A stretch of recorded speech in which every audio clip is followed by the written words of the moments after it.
जय हिंद बच्चों। आज हम लोग इस लेक्चर के माध्यम से मॉडल सेट को सॉल्व करने जा रहे हैं। यह मॉडल सेट आपका मैथमेटिक्स का है और झारखंड बोर्ड के बच्चों के लिए है।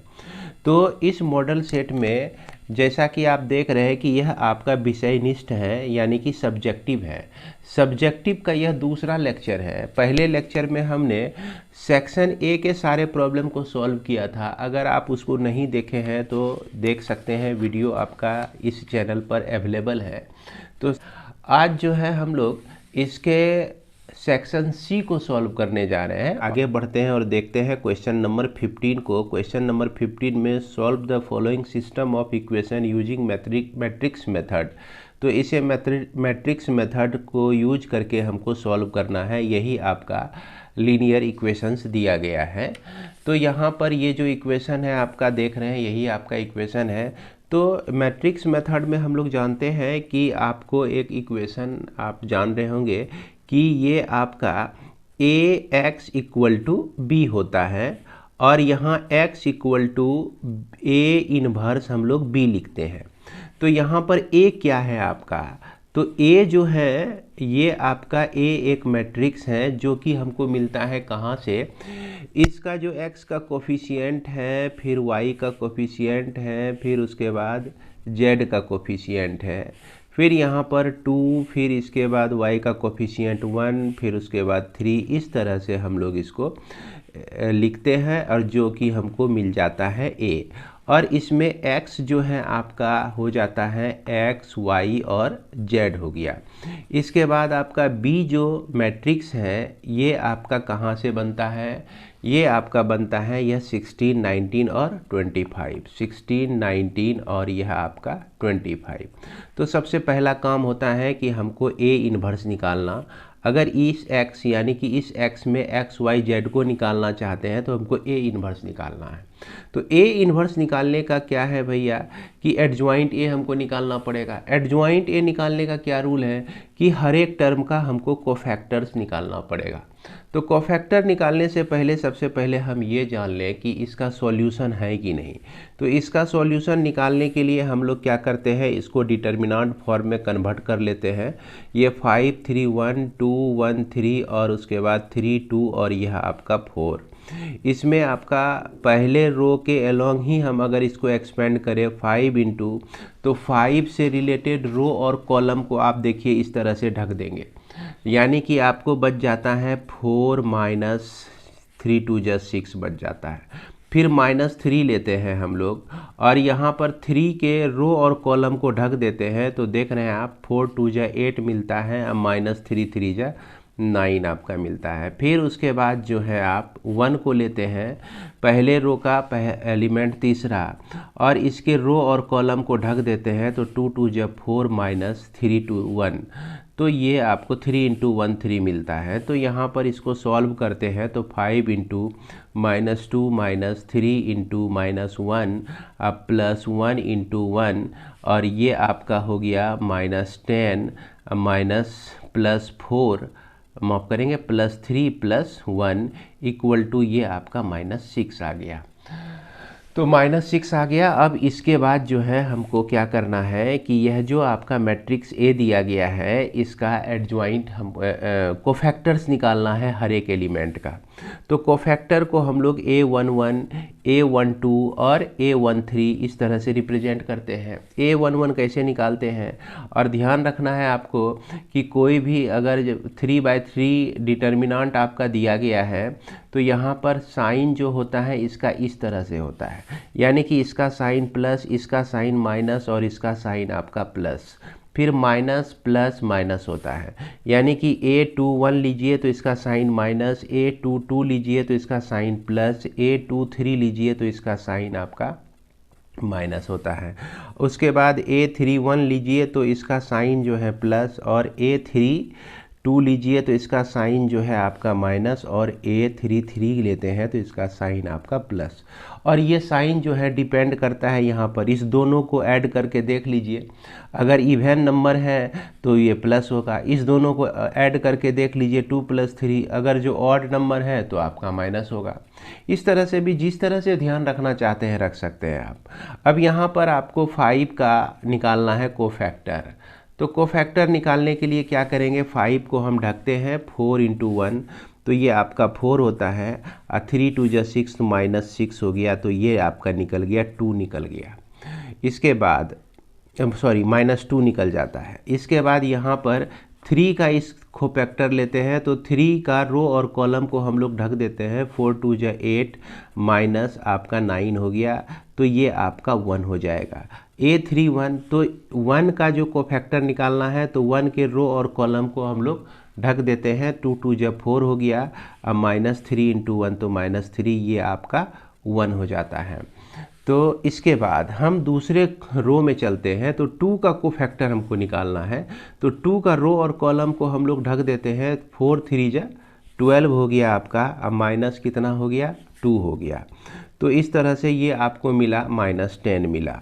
इसके बाद इस बीच वाले का कोफैक्टर हम लोग निकालते हैं, तो 5 × 4 = आपका हो जाता है 20, अब -3 × 1 = 3, तो ये आपका 17 आ जाता है। उसके बाद इस 3 का कोफैक्टर निकालना है, 3 के रो और कॉलम को ढक दिए, 5 × 2 = 10 हो गया, अब माइनस आपका 3 × 3 = 9 हो गया, तो यानी कि ये आपका -1 निकल जाएगा। क्या निकल जाएगा, -1 निकल जाएगा। तो इसके बाद जो है हम चलते हैं A31 में, यानी कि तीसरे रो में, तो 3 का रो और कॉलम, 3 से जुड़ा हुआ रो कॉलम को ढक दिए, 3 × 3 = 9 हो गया आपका, तो 9 - 1 करेंगे तो ये आपका 8 निकल जाता है। और इसके बाद अब इसका रो और कॉलम, 5 × 3 = 15 हो गया आपका, उसके बाद 2 कर दिए माइनस, तो ये आपका -13 हो जाता है। A33 तो इसको हमने ढका, तो 5 × 1 = 5 हो गया, अब -3 × 2 = 6 हो गया, तो ये आपका -1 निकल गया। अब इसको जो है हम लोग रख देते हैं, कोफैक्टर्स का कलेक्शन कर लेते हैं। तो कोफैक्टर्स में -2 और ये आपका 1, फिर उसके बाद यहाँ आपका 1, इसके बाद यहाँ आपका -10 और उसके बाद यह आपका 17, उसके बाद यह आपका -1। इसके बाद हम देखते हैं यहाँ पर 8 है आपका, और फिर यहाँ पर -13 है, और यहाँ पर -1 है। तो इस तरह से हम लोग लिख लेते हैं इसको।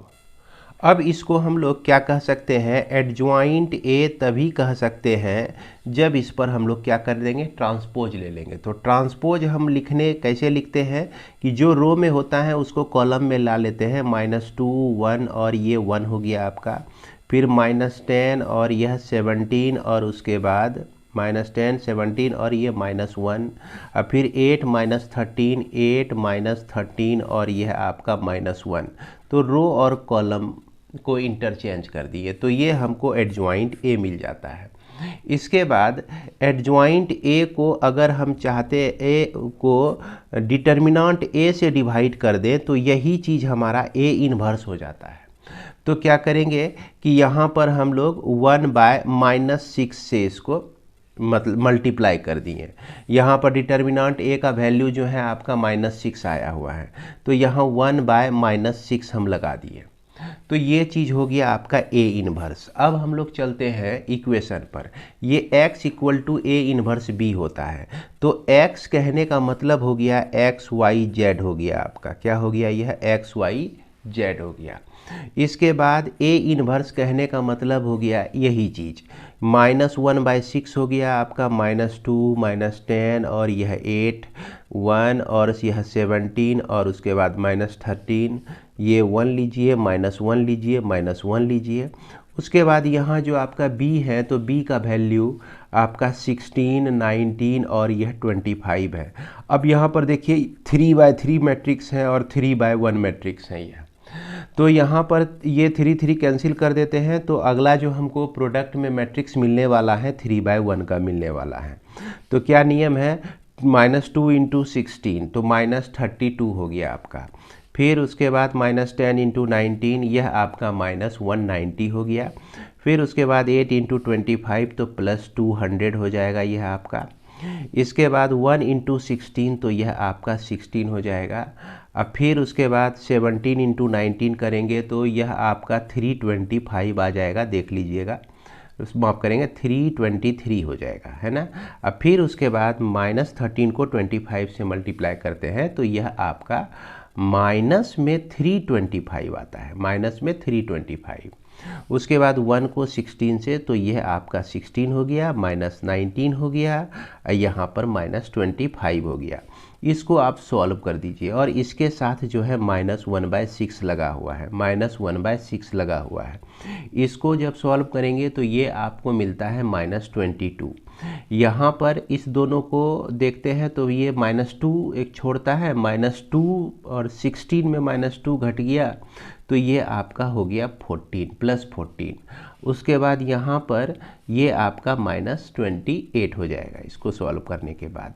अब फाइनली हम क्या करेंगे, -22 को हम -6 से डिवाइड कर देंगे, यह 14 को भी हम 6 से डिवाइड कर देंगे। उसके बाद यहाँ पर -28 को भी -6 से डिवाइड कर देंगे। ये जो वैल्यू हो जाएगा आपका, यानी कि x, यहाँ पर XYZ जो हो गया आपका, ये हो गया, यहाँ पर कटाते हैं तो 11/3 आता है, 2 से कट जाएगा ऊपर नीचे, फिर यहाँ 2 से कट जाता है तो -7/3 आता है ना। ये आपका 6 3 बार में, और ये आपका 14, यहाँ पर माइनस है बच्चों, यहाँ ध्यान दीजिएगा, 6 के पहले माइनस है इसीलिए -7/3 आता है।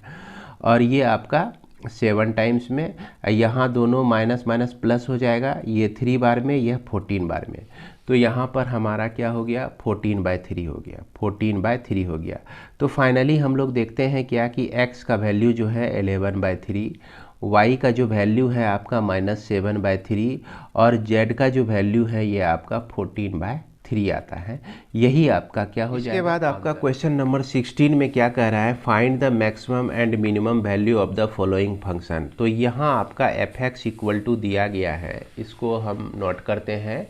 ये fx इक्वल टू आपका दिया गया है 2x का क्यूब, और उसके बाद -15x का स्क्वायर, अब +36x, अब +11। तो कोई भी फंक्शन का मैक्सिमम या मिनिमम वैल्यू निकालना हो तो सबसे पहले हम उसको डिफ्रेंशिएट करते हैं। तो 3 2 6 x का स्क्वायर हो जाएगा, 15 दूना 30 -30x हो जाएगा, और ये +36 हो जाएगा। अब फॉर मैक्सिमा और मिनिमा, फॉर आपका ये कहिए कि पॉइंट ऑफ मैक्सिमा और मिनिमा के लिए, पॉइंट ऑफ मैक्सिमा और मिनिमा के लिए हम लोग क्या करते हैं, इसको 0 के बराबर करते हैं। तो f' को 0 के बराबर करेंगे तो 6x का स्क्वायर -30x +36 इक्वल टू आपका 0 हो जाता है। यहाँ पर 6 आप कॉमन ले लेते हैं तो x स्क्वायर -6 पंचे 30 और 6 के 36 इक्वल टू 0। तो यहाँ पर x square -5x +6 equal to 0 हो गया। इसको आप फैक्टराइज कर दीजिए, x square -3x -2x +6 equal to 0 हो गया आपका। अब इसको आप x कॉमन लेते हैं तो x -3 मिलता है, और -2 कॉमन लेते हैं तो x -3 इक्वल टू 0।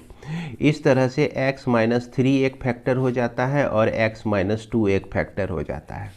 इससे जो है आपको आइदर x -3 इक्वल टू 0 और x -2 इक्वल टू 0। इससे x का वैल्यू एक 3 मिलता है, इससे x का वैल्यू आपको 2 मिलता है। यही हो गया पॉइंट ऑफ लोकल मैक्सिमा और point of local maximum minima, इस दोनों में से कोई होगा। अब ये कौन मैक्सिमा है कौन मिनिमा है, कौन मैक्सिमम है कौन मिनिमम पॉइंट है, तो इसको पता लगाने के लिए क्या करेंगे, हम लोग फिर से इसको डिफ्रेंशिएट करेंगे। किसको, ये जो आप फंक्शन डिफ्रेंशिएट किए हुए हैं यहाँ पर, है ना, इसको फिर से डिफ्रेंशिएट कीजिए। तो यहाँ 6 दूना 12x हो जाएगा, है ना। डिफ्रेंशिएशन में हमको लगता है कि आपको दिक्कत नहीं होनी चाहिए। -30 हो जाएगा। अब देखा जाए कि यहाँ पर f', यहाँ पर x का वैल्यू अगर 3 हम लेते हैं तो 12 गुना 3 -30, 12 36 -30, तो ये आपका 6 होता है, यानी कि ये वैल्यू पॉजिटिव है। इसका मतलब हो गया कि x equal to 3 is a point of minima, है ना। अगर हमारा क्या कहते हैं मैक्स पॉजिटिव आता है तो पॉइंट ऑफ मिनिमा होता है, इसको लोकल मिनिमा भी कह सकते हैं। अब लोकल मिनिमम वैल्यू आपको निकालना है, तो यहाँ पर याद रखिएगा ये 3 जो है आपका पॉइंट ऑफ मिनिमा हो गया। अब मिनिमम वैल्यू निकालने के लिए, मिनिमम वैल्यू आप निकालने के लिए क्या करेंगे, चले जाएंगे फंक्शन में। कहाँ चले जाएंगे, इसी फंक्शन में चले जाएंगे और इसी में x के जगह पर हम लोग क्या रख देंगे, 3 रख देंगे। तो 2 इंटू 3 का स्क्वायर, 3 का क्यूब, अब माइनस 15 इंटू 3 का स्क्वायर, अब प्लस 36 इंटू 3, अब फिर प्लस 11 कर दीजिए। तो ये आपका 3 तिया 9 दूना 27 दूना 54 हो गया और 9 15 9 35 से 135 हो गया। 6 तिया 18 3 तिया 9 1 10 108 हो गया। अब प्लस 11 हो गया। अब यहाँ पर इसको आपको सॉल्व करना है, तो ये आपका 173 माइनस 135 हो जाएगा, है ना। तीनों को ऐड कर दीजिए आप, 173 मिलेगा, 135 माइनस कर दिए तो ये आपको मिल गया 38 मिल गया। तो मिनिमम वैल्यू जो है इसका 38 है। अब इसके बाद हमको मैक्सिमम वैल्यू के लिए देखना है कि अब f डबल डैश x के जगह पर आप रख के देख लीजिए 2 को। तो 2x इक्वल टू 2 के लिए हम देखते हैं, तो 2 के लिए 12 इंटू 2 माइनस 30, ये आपका 24 माइनस 30 इक्वल टू आता है -6।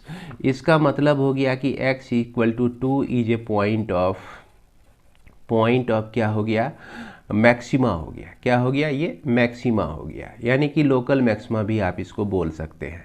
यहाँ 2 ही पॉइंट है, ये और मैक्सिमा और मिनिमम में मैक्सिमम और मिनिमम वैल्यू निकालने के लिए कह रहा है, तो यहाँ पर आप डायरेक्ट मैक्सिमम या मिनिमम वैल्यू यूज कर सकते हैं। अब यहाँ पर f(x) जो है आपका दिया हुआ इक्वेशन, यहाँ पर आप 2 रख दीजिए। तो 2 इंटू 2 का क्यूब, तो 2 इंटू 2 का क्यूब, अब माइनस 15 इंटू 2 का स्क्वायर, देख रहे हैं 15 इंटू 2 का स्क्वायर, अब प्लस 36 इंटू 2 हो गया, अब प्लस 11 हो गया। इसको आप सॉल्व कीजिए, ये आपका 16 हो जाएगा और यहाँ पर 15 चौकी 60 हो जाएगा, 36 दूना यह 72 होता है, अब प्लस 11 हो गया। इस तीनों को ऐड करके देखिए, 6 3 9 हो गया आपका, 99 आ जाएगा माइनस 60 बराबर आपका हो गया 39। यानी कि मैक्सिमम वैल्यू जो है आपका कितना हो गया, यह हो गया 39। किस पर हो गया, एट x इक्वल टू 2 पर हो गया। उसके बाद मिनिमम वैल्यू जो हो गया आपका, ये हो गया आपका 38, है ना, एट x इक्वल टू 3।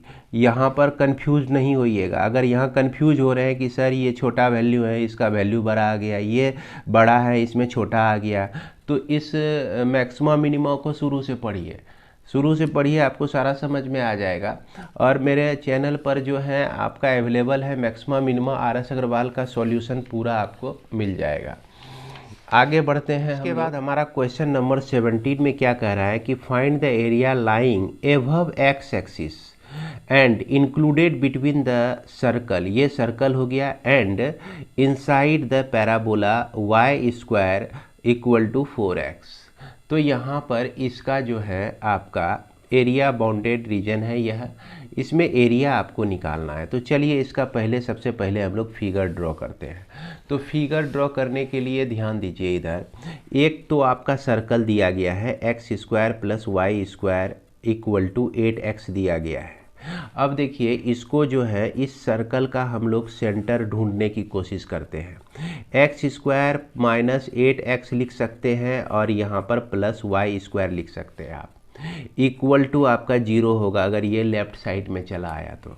लेकिन इसमें हम लोग क्या करते हैं कि प्लस कर देते हैं, यहाँ 2 इंटू एक्स को छोड़कर 4, तो 4 का स्क्वायर इधर प्लस कर दिए, तो इधर भी 4 का स्क्वायर जो है प्लस हो जाएगा और ये आपका y है।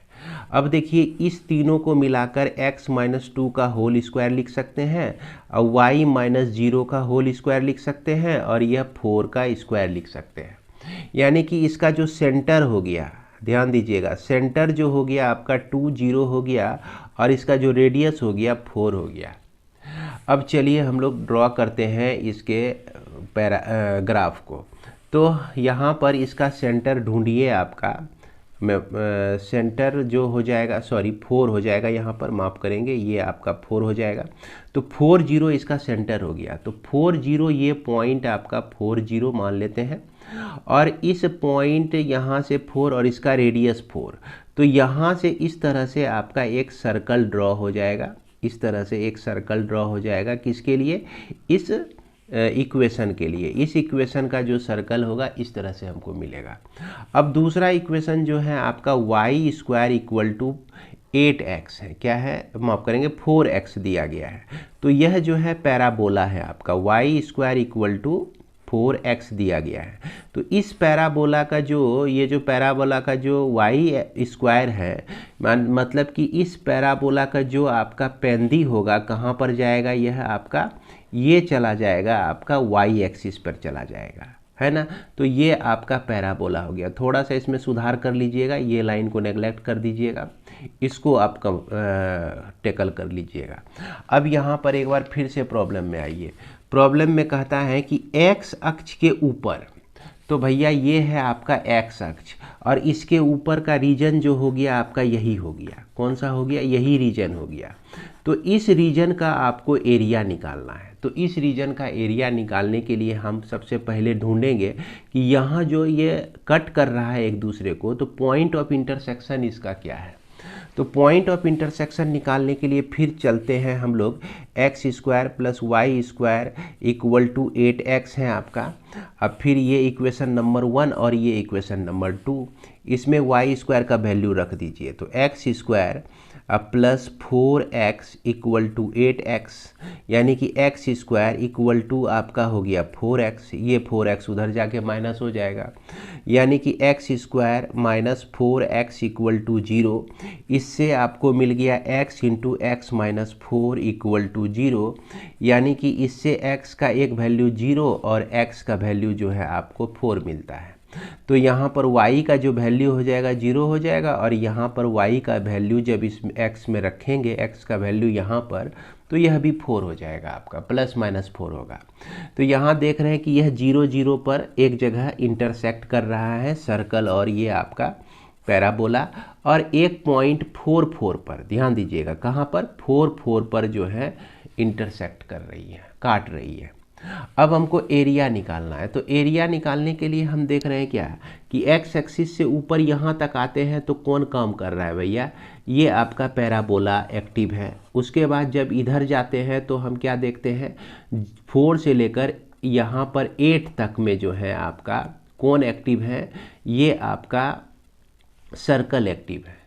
तो इसका एरिया निकालने के लिए हम लोग क्या कर सकते हैं, इंटीग्रेशन लिखेंगे, है ना, किसका, ये आपका पैराबोला का। तो पैराबोला के लिए y इक्वल टू √4x हो जाएगा। तो √4x हम लोग लिखते हैं, और dx ये आपका 0 से लेकर कहाँ तक, 4 तक हो जाएगा। अब फिर इंटीग्रेशन, सर्कल का जो रेंज है आपका 4 से लेकर 8 तक है। कहाँ तक है, 4 से लेकर आपका 8 तक है। और इस सर्कल का जो इक्वेशन आपका दिया गया है, इससे हम लोग y का वैल्यू निकालेंगे। तो यहाँ पर y square plus x square equal to ये आपका 8x है। वाई स्क्वायर का जो वैल्यू हो जाएगा 8x माइनस एक्स का स्क्वायर हो जाएगा, और रूट के अंदर में आ जाएगा अगर हम यहाँ पर स्क्वायर इसका हटा देते हैं।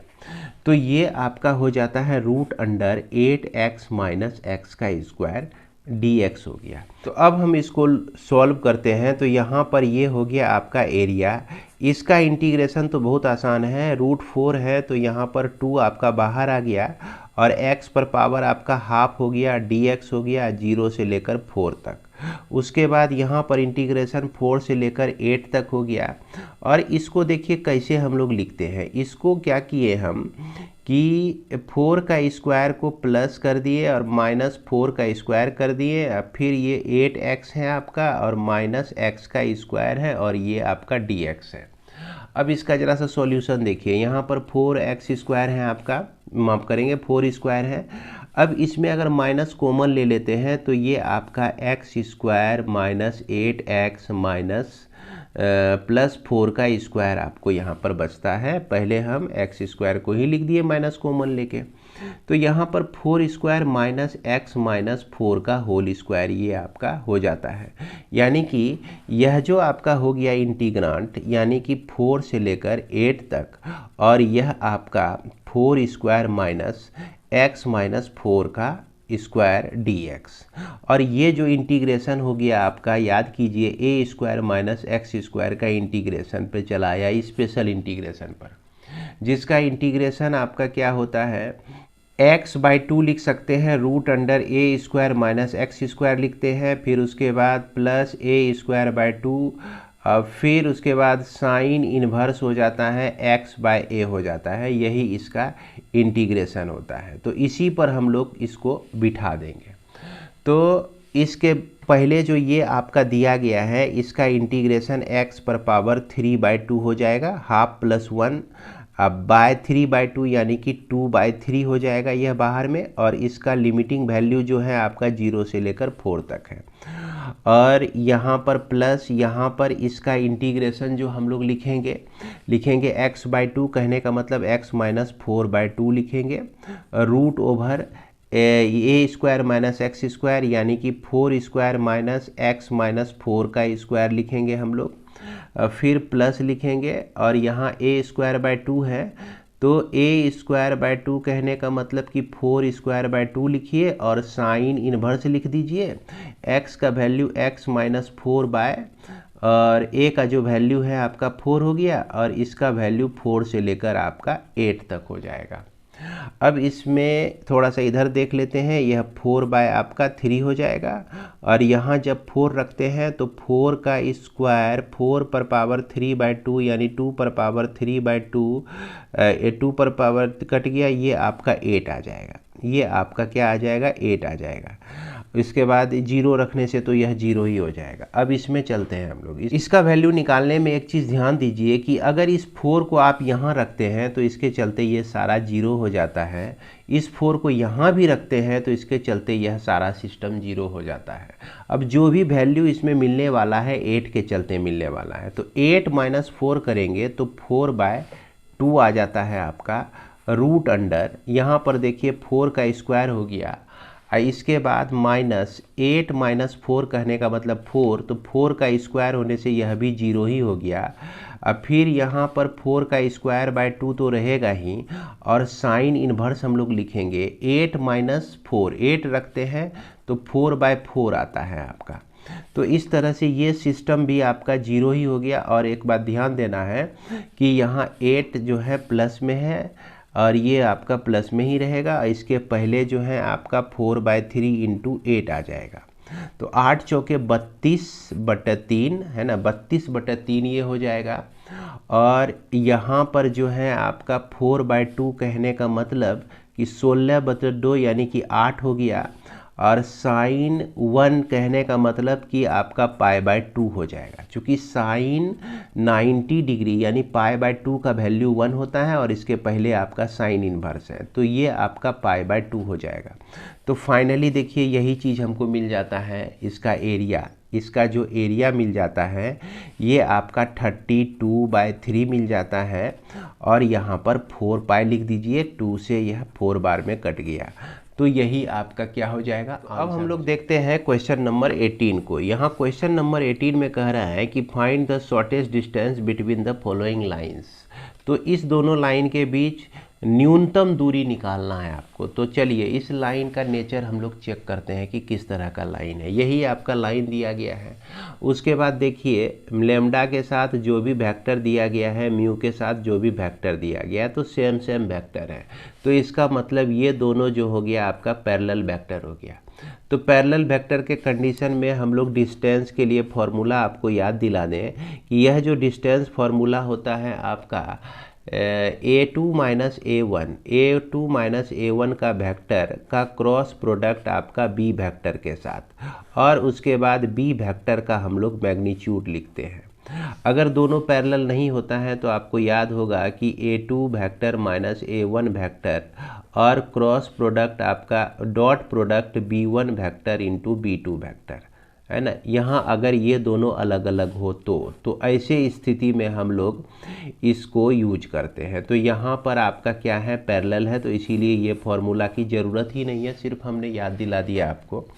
तो अब चलते हैं हम लोग ढूंढते हैं A2 को। तो A2 हमारा यही है। A1 हमारा क्या है, I unit vector plus 2J unit vector minus 4K vector. A2 जो है आपका यहीं पे है 3I unit vector plus 3J unit vector minus 5K vector. उसके बाद B वेक्टर जो है आपका यही है 2I unit vector plus 3J unit vector plus 6K unit vector. अब यहाँ पर हमको A2 माइनस A1 करना है, तो 3 माइनस 1 तो 2I यूनिट वेक्टर, 3 माइनस 2 तो plus J vector minus 5 minus 4K, तो ये प्लस 4K वेक्टर हो जाएगा, यानी कि minus J unit vector, sorry minus K unit vector आपका हो जाएगा। और उसके बाद B वेक्टर आपका दिया गया है। तो यहाँ पर हमको ज़रूरत है इसका क्रॉस प्रोडक्ट का, तो चलिए हम लोग क्रॉस प्रोडक्ट निकाल लेते हैं। पहले नाव लिख दीजिए, उसके बाद A2 वेक्टर अब माइनस A1 वेक्टर हो गया, और इसका क्रॉस प्रोडक्ट जो है B वेक्टर के साथ। तो इसका क्रॉस प्रोडक्ट तो है I J K, इस तरह से हम लोग लिखते हैं। फिर ये 2 हो गया, फिर ये 1 हो गया, और फिर यहाँ माइनस 1। इसका जो कंपोनेंट्स हैं, यहाँ जो कंपोनेंट है 2 है, फिर 3 है, और ये 6 है। इसको हम लोग सॉल्व करने के लिए क्या करते हैं, I यूनिट वेक्टर लिए। I यूनिट वेक्टर का जो रो और कॉलम है ढक दिए, तो 6 इंटू 1 6 हो गया, माइनस 3 इंटू माइनस 1 तो माइनस 3 आता है, तो यहाँ आके प्लस 3 हो जाएगा। उसके बाद चलिए माइनस J यूनिट वेक्टर लेंगे हम लोग, तो इसके रो और कॉलम को ढक दिए हम। 6 इंटू 2 तो ये आपका 12 हो गया, और 2 इंटू 1 तो माइनस में है माइनस 2, तो यहाँ प्लस 2 हो जाएगा। इसके बाद जो है प्लस K यूनिट वेक्टर लिखेंगे। अब यहाँ पर रो और कॉलम को ढक दिए, 3 2 जा 6 हो गया, अब माइनस 2 हो गया आपका। तो कहने का मतलब कि ये जो प्रोडक्ट है आपका 9I unit vector minus 14J unit vector plus 4K unit vector आपका आ जाता है। अब लगे हाथों हम लोग B का मैग्नीट्यूड भी निकाल लेते हैं। तो B का मैग्नीट्यूड निकालना है, तो रूट अंडर 2 का स्क्वायर हो जाएगा, अब फिर उसके बाद 3 का स्क्वायर हो जाएगा, फिर उसके बाद 6 का स्क्वायर हो जाएगा। 2 का स्क्वायर 4 होता है, 3 का स्क्वायर 9 होता है, 6 का स्क्वायर 36 होता है। 36 को आप 4 के साथ ऐड कर दीजिए तो 40 हुआ, 40 प्लस 9 कर दीजिए तो यह आपका 49 हो जाएगा, यानी कि यह आपका 7 आ जाएगा। अब हमको डिस्टेंस निकालना है, तो डिस्टेंस में हम लोग यही लिखते हैं A2 माइनस A1 वेक्टर का क्रॉस प्रोडक्ट जो है B वेक्टर के साथ हो जाएगा, और फिर B वेक्टर का मैग्नीट्यूड लेंगे हम लोग। ये चीज़ जो है हमको यही मिला हुआ है, 9I unit vector minus 14J unit vector plus 4K unit vector. अब इसका भी मॉड आपको लिख लेना है, और बाय ये आपका 7 हो गया। तो यहाँ 9 का स्क्वायर 9 81 हो जाएगा, देखिए ध्यान दीजिए। और 14 का स्क्वायर ये आपका हो जाएगा प्लस 2, 14 गुना 14 4 चौके 16, और ये आपका 4 1 5 और 14, यानी कि 196 हो जाएगा, है ना, 196 हो जाएगा, है ना। अब फिर उसके बाद 4 चौके 16, अब बटा कितना हो गया आपका 7 हो गया। अब इसको ऐड कर दीजिए, 81 को 196 के साथ और 16 तीनों को ऐड कर देते, 6 6 12 1 13 के 3 हो गया। उसके बाद 9 1 10 9 19 हो गया, 293। तो यहाँ पर आपको मिलता है 293/7 मिलता है, और 293 रूट के अंदर में होता है। तो यही जो है आपका क्या हो जाएगा, आंसर हो जाएगा। उम्मीद करते हैं कि आप लोग जो है इस तरह के कोई भी प्रॉब्लम अगर पूछा जाता है तो आप उसको बना लेंगे। इसके बाद हम लोग चलते हैं, आगे बढ़ते हैं, अगला क्वेश्चन देखते हैं। आइए अब हम लोग देखते हैं क्वेश्चन नंबर 19। इसमें कहता है कि solve the following LPP graphically इसको सॉल्व करना है, और ये मैक्सिमाइज करना है Z = 50x + 15y और इसमें कंस्ट्रेंट आपका दिया गया है, यही सब दिया गया है। तो चलिए इसको सॉल्व करने के लिए हम लोग सबसे पहले क्या करते हैं, यही आपका ऑब्जेक्टिव फंक्शन है और यहाँ पर जो भी इनइक्वलिटी दिया गया है, इस इनइक्वलिटी को हम लोग 5x + y = 100 मान कंसीडर किए और इसमें x का वैल्यू y का वैल्यू आपको निकालना है। अगर x का वैल्यू यहाँ 0 रखते हैं तो y का वैल्यू 100 आता है। अगर y का वैल्यू यहाँ पर 0 रखते हैं, इसमें y का 0, तो x का वैल्यू आपका 20 आता है। उसके बाद हम यहाँ देख रहे हैं क्या कि x + y जो है 60 है, तो इसको = 60 मानकर इसमें भी आप x और y का वैल्यू निकाल लीजिए। x का वैल्यू यहाँ 0 रखते हैं तो y का वैल्यू 60 और ये अगर y का वैल्यू यहाँ पे 0 रखते हैं तो x का वैल्यू आपका 60 आता है। तो यहाँ कह रहा है x पॉजिटिव है, x जो है >0 है और y भी > 0 है। तो इसका मतलब क्या हो गया कि इसका जब हम लोग ग्राफ बनाएंगे तो ये सारा जो है फर्स्ट क्वाड्रेंट में ही कंस्ट्रक्शन होने वाला है। तो चलते हैं हम लोग आगे। तो पहले हमको 0 और 100 ढूंढना है। तो 0 आपका ये हो गया, मान लीजिए कि 100 ये पॉइंट है आपका, तो 0 100 यहाँ पर एक मोटा मोटी रफ आइडिया हम लोग लेते हैं। उसके बाद कहता है 20 और 0, तो 20 और 0 मान लीजिए कि यहाँ पे है आपका 20 और 0, तो इस दोनों पॉइंट को आप मिला दीजिए। इस दोनों पॉइंट को मिला दीजिए तो यह आपका किसका ग्राफ हो गया भैया, ये हो गया आपका 5x + y = 100, लेकिन यहाँ पर < और = 100 है। तो अब ये < और = 100 है तो हमारा शेडेड पोर्शन किधर होगा, हमको ये पता लगाना है। तो हम इसके लिए क्या करते हैं, 5x + 4y < और = 100 है। अब जब इसमें हम लोग x और y का जो वैल्यू है 0 0 रखते हैं तो हम क्या देखते हैं कि 0 + 0 < और = 100 है, यानी कि यह सेटिस्फाइड हो गया। यानी कि 0 0 जो है इस इनइक्वेशंस को सेटिस्फाई करता है। तो ये शेडेड पोर्शन जो होगा, शेडेड पोर्शन जो इसका होगा कंटेनिंग ओरिजिन को कंटेन करेगा, ओरिजिन को कंटेन करेगा, यानी कि यह जो शेडेड पोर्शन हो जाएगा आपका इस साइड हो जाएगा। तो चलिए इसके बाद हमारा दूसरा नंबर जो है x + y जो है < और = 60 है और यह भी 0 0 से सेटिस्फाई हो जाता है। तो यह भी आपका सेटिस्फाइड मतलब संतुष्ट हो जाता है, यानी कि शेडेड पोर्शन जो है आपका, यानी हाफ प्लेन जो है कंटेनिंग ओरिजिन को यह आपका कंटेन करता है। ओके, यानी कि हिंदी में इसको लिखना चाहे तो लिख देंगे कि हाफ प्लेन जो है ओरिजिन को कंटेन करता है, या शेडेड रीजन जो है ओरिजिन को कंटेन करता है। तो इसके लिए तो हम समझ गए, लेकिन इसका ग्राफ भी हम लोग ड्रॉ कर लेते हैं। यहाँ पर क्या है आपका 0 और 60 है, तो 0 और 60 का पोजीशन लगभग यहाँ पर आपका आएगा। अब फिर उसके बाद 60 और 0 है, तो 60 और 0 का पोजीशन आपका लगभग यहाँ पर आएगा। अगर आप इसको मिला देते हैं तो यही आपका बन जाता है x + y < और = 60 हो जाता है। और मैं बता दूं कि < और = रहता है तो हम लोग स्मूथ लाइन यूज करते हैं, डॉटेड लाइन यूज नहीं करते। अगर < और > होता है तो अब हम लोग डॉटेड लाइन का उपयोग करते हैं, ये तो आपको पता ही होगा, पढ़े ही होंगे आप लोग। तो अब देखिए इसका भी यह भी जो है ओरिजिन को कंटेन करता है, तो इसका शेडेड पोर्शन इधर होगा, यानी कि फाइनली जो है आपका यह शेडेड रीजन यहाँ पर ये बन जाता है।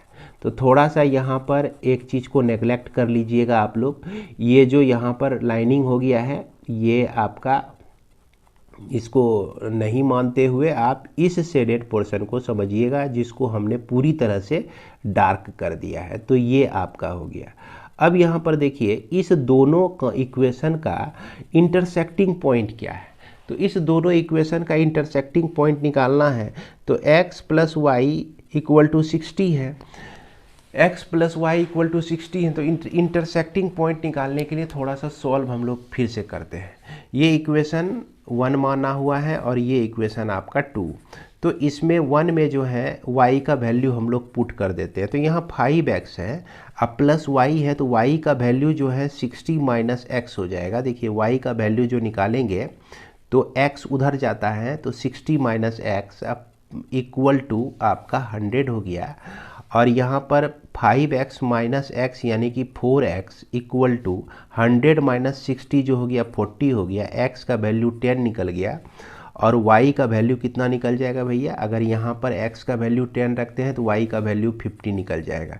तो यहाँ पर उतना सॉल्व करके दिखाने की ज़रूरत नहीं है, कम से कम आप जो है यहाँ पर ये ज़रूर दिखा दें कि 10 और 50 जो हो गया इसका इंटरसेक्टिंग पॉइंट हो गया।